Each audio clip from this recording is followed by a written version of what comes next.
In 1976, Morrisburg, Canada was the site of the greatest car stunt ever performed. This event was known as the Super Jump. Stuntman Kenny Powers would attempt the longest car jump in history.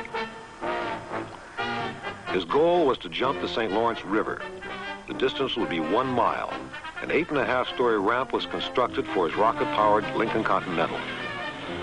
Once the car would leave this ramp, it would sail 1 mile over the river and land on Ogden Island in the state of New York. This jump had been in the planning for over 4 years. Over $1 million had been spent, and 110,000 yards of dirt had been moved to construct this special runway. Kenny Powers would be jumping 3 times the distance Evel Knievel had tried to achieve during his jump at Snake River Canyon. Powers' car would reach a takeoff speed of 280 miles an hour. Within seconds, he would reach an altitude of 300 feet. His body would undergo a force of over 30 Gs.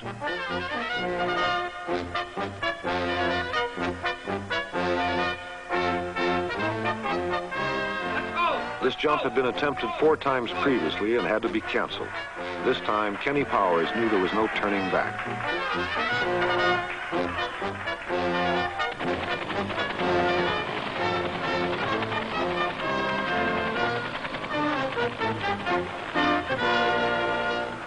Powers said his final prayers. His self-confidence was high. Any self-doubt or hesitation could cost him his life.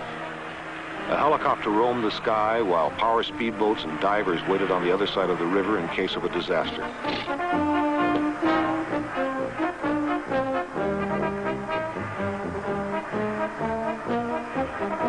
As the final seconds ticked away, Powers' young wife became anxious. Would this be the last stunt he would ever perform? 3, 2, 1.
Powers' jump was unsuccessful. As rescuers reached the car, Powers was freeing himself from the special harness. But nobody knew the extent of his injuries. His car disintegrated in midair and landed in the river. His wife and the crowd waited anxiously for news. Powers was lucky. He had broken his back. This was nothing new, for he had suffered the same injury 7 times before.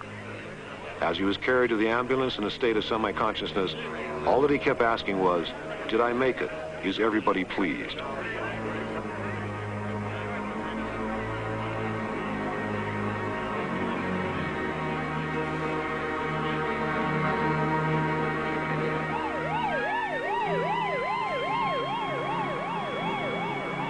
As the ambulance rushed off to the hospital, all that remained of his $1 million attempt were the remains of a yellow rocket-powered Continental floating aimlessly on the banks of the St. Lawrence River.